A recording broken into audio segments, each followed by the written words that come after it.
warahmatullahi wabarakatuh. Kenalin aku Siti Nasifa Zahra dengan NPM 10030123074. Nah, aku dari kelompok 4 mau ngejelasin makalah yang berjudul tentang pembentukan dan perkembangan hukum Islam, tujuan makosid syariah. Nah, aku mungkin ngejelasin tentang pembentukan dan perkembangan hukum Islam. Nah, untuk yang lainnya akan dijelaskan oleh teman saya yaitu dan Nuraini Hanafi dengan NPM akhir 075 dan Tiara Ayu Susanti dengan NPM akhir 076. Oke, mari kita simak selanjutnya. Gimana sih penjelasannya? Nah, teman-teman, jadi pembentukan dan perkembangan hukum Islam itu gak terjadi secara instan gitu. Tapi itu tuh lewat proses yang bertahap gitu. Jadi sejak zaman Nabi Muhammad sampai masa para sahabat dan generasi setelahnya, di masa Nabi, hukum Islam langsung bersumber dari wahyu Allah Subhanahu wa taala. Nah, setiap ada persoalan yang dihadapi umat muslim pada saat itu, jawabannya bisa langsung turun lewat wahyu atau dijelaskan langsung oleh Nabi Muhammad. Karena beliau adalah utusan Allah, beliau punya otoritas penuh gitu untuk menerapkan dan menjelaskan hukum. Nah, jadi pada masa itu sumber utama hukum Islam jelas banget gitu dari Al-Quran dan Sunnah gitu. Nah, dan Sunnah Nabi gitu.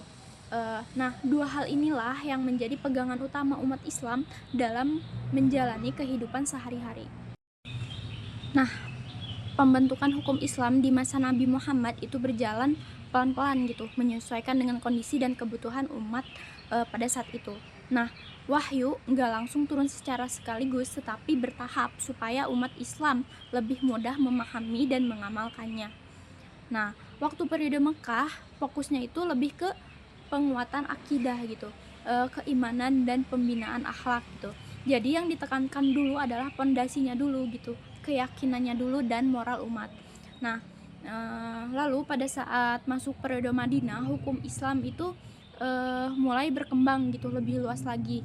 Enggak cuma soal ibadah, tapi juga mengatur urusan muamalah gitu, hubungan antar manusia sosial, kayak sosial, politik, sampai aturan hidup bermasyarakat gitu. Nah, ini tuh menunjukkan kalau hukum Islam itu berkembang secara kontekstual, di mana menyesuaikan dengan situasi dan tantangan yang dihadapi umat pada saat itu gitu. Nah, setelah wafatnya Nabi Muhammad SAW, pembentukan hukum Islam itu dilanjutkan oleh para sahabat, terutama pada masa Khulafaur Rasyidin gitu.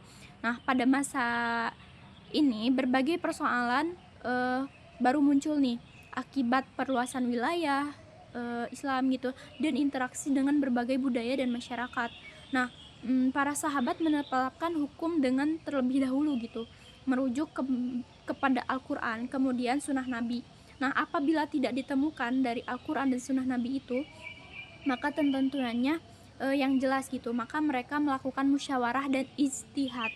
Nah, untuk menentukan hukum yang sesuai dengan prinsip jalan dan kemaslahatan umat, proses ini menunjukkan bahwa hukum Islam memiliki fleksibilitas dan mampu berkembang sesuai dengan kebutuhan zamannya, tanpa meninggalkan sumber utamanya gitu. Seperti metode ijtihad, istinbat kayak gitulah. Nah, setelah wafatnya Nabi Muhammad, perkembangan hukum Islam dilanjutkan oleh para sahabat, terutama pada masa Khulafaur Rasyidin. Nah, pada masa ini wilayah Islam semakin luas gitu. Persoalan yang dihadapi umat Islam semakin kompleks karena itunya berkembangnya zaman gitu kan. Sehingga para sahabat melakukan ijtihad untuk menetapkan hukum terhadap permasalahan baru yang tidak secara langsung dijelaskan dalam Al-Quran dan Sunnah gitu. Tetapi mereka tetap menjadikan Al-Quran dan Sunnah sebagai sumber utama, kemudian menggunakan musyawarah dan pertimbangan kemaslahatan gitu dalam menetapkan hukum. Nah, hal ini menunjukkan bahwa hukum Islam mulai berkembang secara lebih luas gitu, sesuai dengan kebutuhan masyarakat. Nah, perkembangan hukum Islam semakin pesat gitu pada masa tabi'in dan masa para imam mazhab. Pada periode ini, para ulama mulai menyusun kaidah-kaidah fikih dan metode istinbat gitu, hukum secara sistematis gitu. Nah, dari situ muncullah berbagai mazhab fikih gitu yang menjadi pedoman dalam memahami dan menerapkannya hukum Islam. Jadi para ulama dulu tuh menggunakan berbagai metode seperti ijma, qiyas, dan ijtihad gitu untuk menetapkan hukum terhadap persoalan yang menunjukkan mmm, yang terus berkembang gitu. Nah, proses ini, menunjukkan bahwa hukum Islam mengalami perkembangan yang sangat signifikan gitu, dari segi metode dan sistematika dan penerapannya. Nah, perkembangan hukum Islam juga terjadi melalui proses kodifikasi gitu, dan penerapannya Islam dalam berbagai wilayah gitu, dalam berbagai wilayah Islam, termasuk Indonesia. Nah, hukum Islam tidak hanya berkembang sebagai ilmu, tetapi diterapkan dalam kehidupan masyarakat, baik dalam bidang ibadah, keluarga, maupun muamalah. Perkembangan ini menunjukkan hukum Islam bersifat dinamis dan mampu menyesuaikan diri dengan perkembangan sosial, budaya, dan kebutuhan masyarakat tanpa meninggalkan prinsip-prinsip dasarnya gitu. Nah, dengan demikian, perkembangan hukum Islam merupakan proses yang berkelanjutan dimulai dari masa Nabi sebagai sumber utama hukum, kemudian berkembang melalui ijtihad para sahabat dan ulama, serta terus menyesuaikan diri dengan perubahan zaman dan kebutuhan umat Islam gitu. Nah, sekian dari saya. Untuk selanjutnya akan dilanjutkan oleh teman-teman saya. Terima kasih. Mengenai konsep fundamental dalam Islam, yaitu maqasid syariah. Nah, secara sederhana tuh apa sih maqasid syariah itu? Nah, maqasid syariah itu yaitu tujuan utama dibalik setiap hukum Allah, seperti itu. Nah, tujuannya bukan untuk membebani, melainkan untuk mewujudkan maslahat, yaitu kebaikan dan kesenangan bagi manusia, serta mencegah mafsadah atau kerusakan, seperti itu. Nah, menurut Imam Al-Ghazali, kebutuhan manusia ini dibagi menjadi 3 tingkatan. Yang pertama ada doruri atau primer maksudnya. Yang kedua ada haj atau sekunder, dan tahsini yaitu pelengkap. Nah, untuk mewujudkan kemaslahatan tersebut, syariat Islam itu berfokus pada 5 pelindungan esensial yang kita sebut sebagai 5 tujuan pokok, seperti itu. Yang pertama ada hifdzuddin, yaitu menjaga agama. Yang kedua hifdzun nas, yang ketiga hifdzul akal, yaitu menjaga akal. Yang keempat ada hifdzun nafs, yaitu menjaga keturunan. Yang kelima ada hifdzul mal, yaitu menjaga harta. Yang pertama ini yaitu hifdzuddin. Apa sih menjaga agama itu, maksudnya kayak gimana? Nah, ini itu adalah prioritas utama bagi kita umat Islam ya guys. Nah, hukum ditetapkannya itu menjamin keamanan fisik, hak dan hak hidup setiap individu. Nah, yang kedua ada hifdzun nafs, yaitu menjaga jiwa. Nah, Islam sangat menghargai nyawa. Hukum ditetapkan untuk menjaga keamanan fisik dan hak hidup setiap individu. Nah, yang ketiga ada hifdzul akal, yaitu akal adalah anugerah yang membedakan manusia. Syariat hadir untuk memastikan kemampuan berpikir kita itu tetap sehat dan jernih, seperti itu. Yang keempat ada hifdzun nasl, yaitu menjaga keturunan. Nah, fokusnya ini tuh adalah melindungi kelestarian dari generasi atas sampai generasi ke bawah, dan kehormatan nenek moyang tersebut, yang mana melalui institusi pernikahan yang sah tentunya ya guys.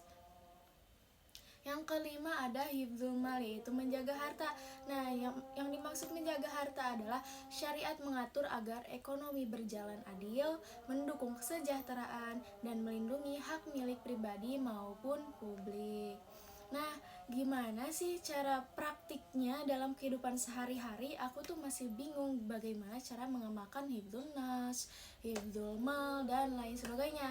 Nah, yang pertama yaitu cara mempraktekkan hifdzuddin. Kayak gimana sih? Nah, caranya itu kita melaksanakan sholat 5 waktu, melaksanakan puasa di bulan Ramadan ini. Yang kedua adalah hifdzun nafs, yaitu menjaga jiwa.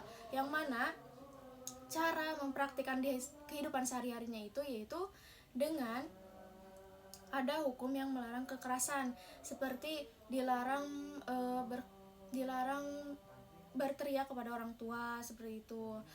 Terus dilarang membuli kepada sesama manusia, yaitu yang mana itu tuh hubungan antar manusia harus dijaga. Yang ketiga ada hifdzul akal, yang mana menjaga akal. Nah, Islam itu ditegaskan melarang khamar dan narkoba. Karena apa? Karena itu tuh bisa menghilangkan akal, sehingga bisa membuat kita melakukan hal keburukan seperti membunuh atau melakukan kekerasan kepada wanita dan anak kecil seperti itu. Yang keempat ada hifdzun nas, yaitu menjaga keturunan. Nah, di Islam diadakan aturan pernikahan yang sah dan dilarang berzina. Kenapa? Agar generasi dari atas, dari luhur sampai ke bawah itu pasti adanya. Kan kalau misalkan berzina dan anaknya tiba-tiba perempuan itu hamil, maka nasab seorang anak itu tidak akan dinasabkan kepada ayahnya, melainkan hanya kepada ibunya. Nah, yang kelima ada hifdzul mal, yaitu menjaga harta. Nah, gimana sih cara mempraktikannya di kehidupan sehari-hari?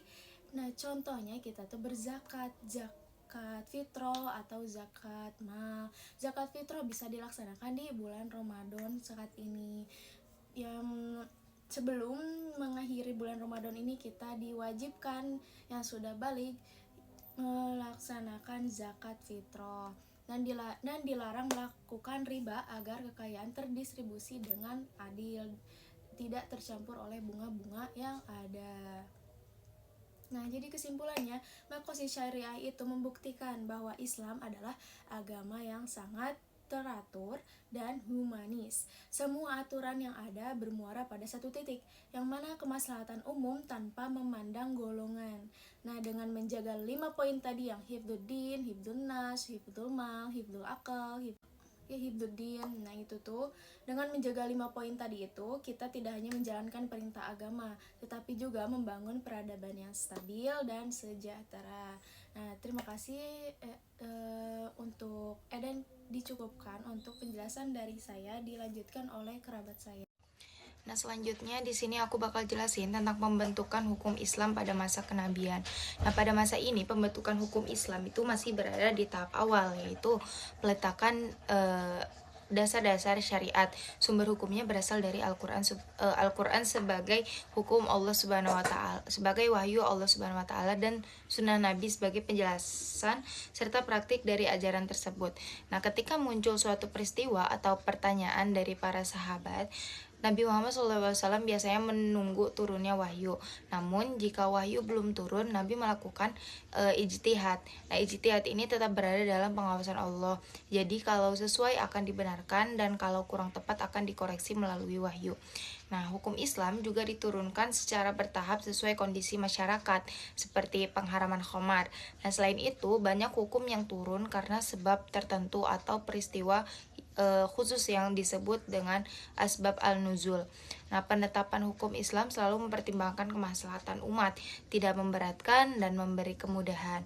Nah, hal ini juga terlihat ketika Nabi Muhammad SAW membenarkan ijtihad Mu'az bin Jabal saat diutus ke Yaman. Jadi intinya, pada masa kenabian, pembentukan hukum Islam bersumber dari wahyu, dengan peran aktif Nabi Muhammad dalam menjelaskan dan menetapkan hukum.